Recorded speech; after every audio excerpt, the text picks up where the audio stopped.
Bueno, para este motovlog vamos a hacer una ruta aleatoria que nos va a preparar Calimoto. Básicamente le he dicho que me cree una ruta aleatoria. Es muy sencillo, ¿vale? Si queréis un día puedo hacer un vídeo nuevo de explicando Calimoto Premium, que me ha salido súper barato, porque ahora en la fecha del Black Friday hicieron una promoción muy buena, 36 € anuales. Y bueno, como veis le he puesto más o menos unos 75 kilómetros, me ha puesto 92. Y el punto donde yo quiero que termine, el punto en el que estamos y toda esta ruta. Vamos a ver cómo va, qué ruta nos hace, porque no quería repetir las rutas que ahora mismo me sé y tampoco me quería ir hoy por ahí solo en plan a explorar, sino que quiero que me guíe a ver por qué zona me va a llevar. Una zona nueva, una zona que no sé por dónde va a ir exactamente. Hay partes que sí la conozco, pero bueno, vamos a darle un voto de confianza.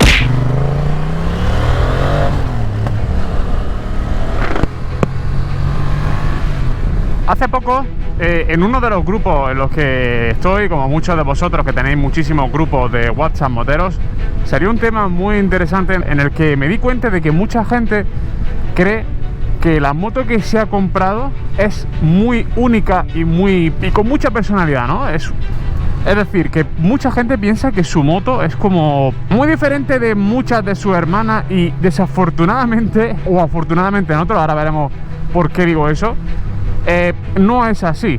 Hay muchísimas motos que comparten muchas cosas de otras. Básicamente podemos decir que son casi hasta la misma moto. ¿Y cuándo y por qué y cómo ocurre esto? Pues os voy a contar cómo la industria lo hace para producir motos a un precio asequible, pero con apariencia diferente dentro de la gama. Así que, chicos y chicas, bienvenidos a un nuevo episodio de Energy Rider y que comience este vídeo.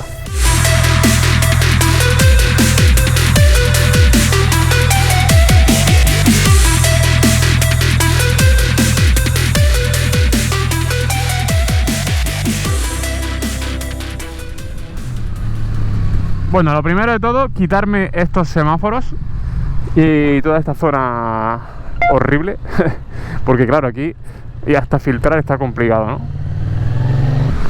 La verdad que hace un diazo hoy, vamos, me ha cuadrado perfecto para poder grabar este motovlog.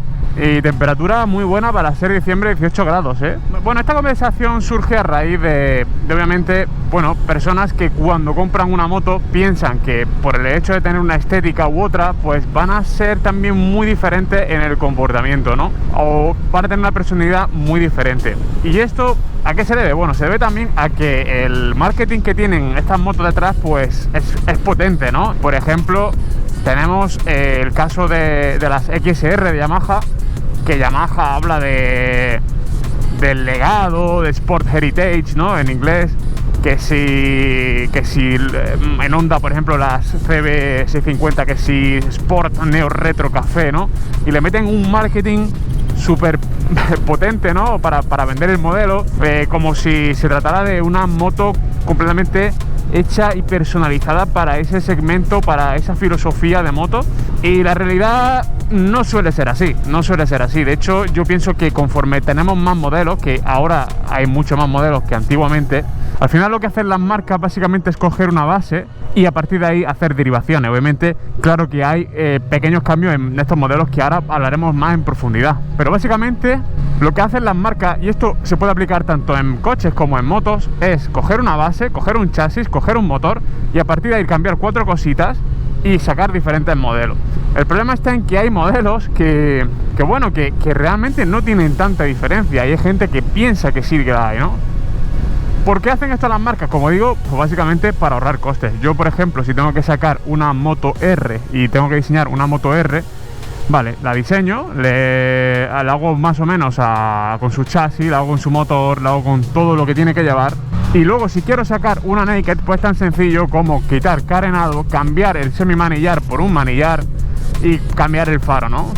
E incluso hay motos que no tocan ni siquiera el asiento. Es el caso, por ejemplo, de la CBR y de la CB650R, que lo que hacen para ahorrar ese coste de producción en materia, ¿no? Y mantener un precio más o menos adecuado también, es básicamente mantener un colín, un asiento que sea útil tanto para una naked como la CB, como para más o menos la CBR. Claro, en este caso yo creo que aquí el que tiene la CBR pierde, porque no es un asiento que realmente encaje tanto en una deportiva, y eso es lo que a mí me fastidia un poco, ¿no? De cuando las motos parten de la misma base, ¿no? que no siempre la marca luego se esmera en cambiar y en modificar la moto para que realmente tenga más personalidad. Y como un ejemplo claro que os digo es ese, el de la CBR. Ese colín, para mi gusto, debería ser más deportivo. Es cierto que te venden un aparatito, bueno, te venden como una especie de plastiquito que le montas a la CBR y entonces parece un colín más deportivo, pero no deja de ser mero maquillaje, tío, no deja de ser mero maquillaje, ¿no? Y bueno, ya en cuestiones estéticas, pues es cierto que ya también entramos en un tema de que habrá gente que incluso la CBR con el asiento normal, con el asiento ese de que es tan muy útil también incluso para la Naked, pues lo vea bien, ¿no? Que diga, vale, pues a mí no me importa. Ok, estoy de acuerdo, pero aquí ya entramos, por ejemplo, en temas de rendimiento, ¿no? Y hablamos, por ejemplo, un caso real, ¿no? Un caso muy real, muy cercano. MT-07 y XR700. Vosotros, los que me seguís en mi canal y los que me lleváis tiempo ya siguiendo, sabéis que hice un vídeo hablando de la XR700, una moto que, como digo, según Yamaha, Sport Heritage, no sé qué, el legado, que si una moto super clásica, tal, vale. Y como dije en mi vídeo, no deja de ser una Naked deportiva, es decir, una MT-07 disfrazada de Scrambler. Le han puesto un faro redondo, le han puesto un asiento un poquito más ancho, un depósito diferente, pero la moto no deja de ser exactamente la misma, prácticamente 99% una MT-07. ¿Significa que la MT-07 es mejor para curvear, para ir más rápido, para tal? Pues sinceramente creo que la diferencia es mínima, por no decir casi ninguna. Obviamente quizás la disposición del asiento de la MT, el propio depósito, te permitirá quizás, y si es que cambia también la posición de la estribera, te puede permitir un poquito más de tener una ergonomía más al ataque, ¿no? Más predispuesta a curvear. Pero a efectos prácticos no tiene nada que envidiar una de la otra a nivel técnico, a nivel de prestaciones. Y sin embargo vais a encontraros que mucha gente piensa que la XR es una moto para ir de paseo, cuando tiene prácticamente las mismas particularidades que la MT-07. Y como esto pasa con muchos modelos, que es cierto que luego hay modelos que cambiarán unas cuestiones más que otras. En el caso de la XR900 parece ser que el basculante de este es más largo que la MT-09, entonces al alargar la moto en su geometría, obviamente será una moto un poco más torpe a la hora de hacer cambio de dirección y en curvas más cerradas. Pero no deja de ser también prácticamente una moto muy parecida a la MT-09. Como este ejemplo, muchísimos otros. Hay muchísima gente que por creer que tiene una CBR 500, que tiene mucha mejor moto que el que tiene una CB 500F, y para nada. Estamos hablando de las dos motos que son 99% la misma moto. Que una lleva carenado, que te ofrecerá un poquito más de menor resistencia aerodinámica, mejor flujo. Ok, me parece genial, pero a efectos prácticos es lo mismo. Luego es cierto que hay casos de que han cogido la base y han cambiado muchas cosas, o digamos que la moto ya no se parece tanto a la base, como por ejemplo Tracer 7, un subchasis bastante diferente para poder acoplar esas maletas detrás, para alargar el colín, para dar un poquito más altura, pero a nivel de chasis, a nivel de motor, la misma. Diría que el manillar es prácticamente casi igual que el de la MT-07. Caso por ejemplo de la R7, es una moto que ahí por ejemplo sigue siendo la base de la MT-07, pero que sí es cierto que aquí tenemos mejoras. Tenemos una horquilla mejorada, tenemos unos frenos mejorados con bomba radial, anclaje radial, un amortiguador con bieleta. Entonces es cierto que ahí tenemos grandes mejoras, pero la base no deja de ser una MT-07 y no dista tampoco tanto. A lo que quiero decir es que si tú coges una MT-07 y le mejoras 4 cosas y le pones un carenado, tienes una R7, por así decirlo, ¿no? Y el caso es que esto a mucha gente le sorprende. Y a mí, sinceramente, que le sorprenda no me extraña. ¿Por qué? Porque la gran mayoría de la gente, lo siento mucho, pero son muy vagos. Casi nadie se lee fichas técnicas, casi nadie se lee cuáles son los componentes que lleva una moto, qué es una horquilla, qué es un anclaje axial, qué es un anclaje radial. Muchísima gente no hace esos deberes, ¿no? Entonces luego hay gente que no acepta que esa moto que ellos tienen sea prácticamente igual que otra que se vendía, ¿no?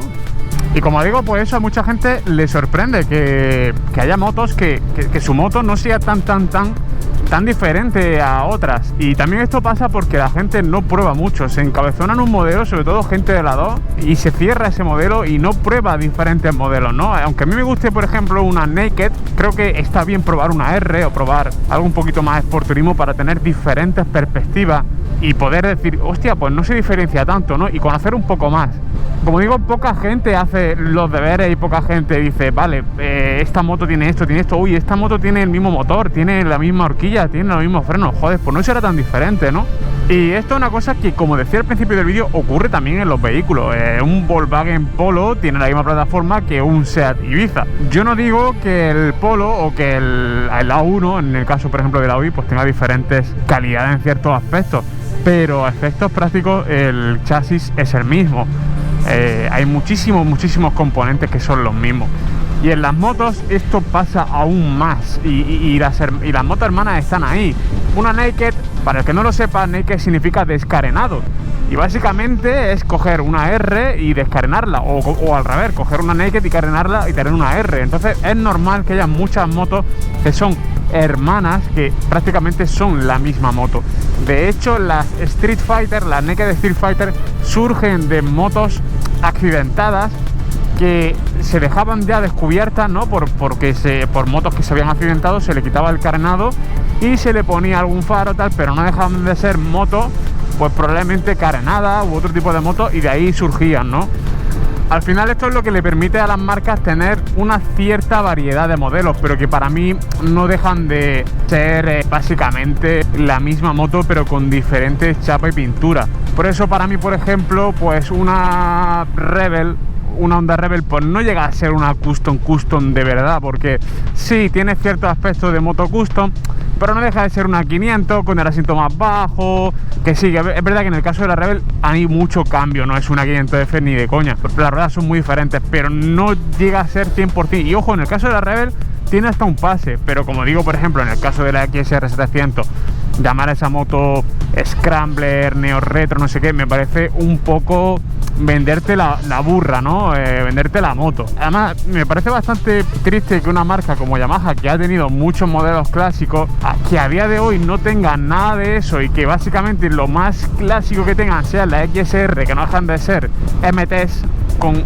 otra careta. Me parece un poco triste, ¿no? Y igual con Honda también pienso igual, pero bueno, así es la industria, ¿no? Y así es como nos lo venden, y mucha gente al final acaba creyendo que son motos muy diferentes, y a nivel del que tiene una MT-07 se cree que tiene mucha mejor moto a nivel deportivo que el que tiene una XR 700, y para nada. Yo, por ejemplo, en el caso de la Tracer 7, pues lo he vivido, ¿no? Muchísima gente esta moto la ven como muy tipo barco, muy tipo una moto que no es para curvear, y cuando la gente las prueba dice, hostia, pues no se diferencia mucho de mi MT. Eso es lo que pasa hoy en día en la industria, cuando las motos ya pues parten de un mismo chasis, de un mismo concepto, y al final pues esa similitud, ese ADN, por llamarlo de alguna manera, se mantiene ahí. Así que, chicos, me gustaría que me dejarais vuestras reflexiones acerca de esto. Como siempre, ya sabéis que tengo un grupo en Telegram, os dejo el enlace en la descripción para que os unáis.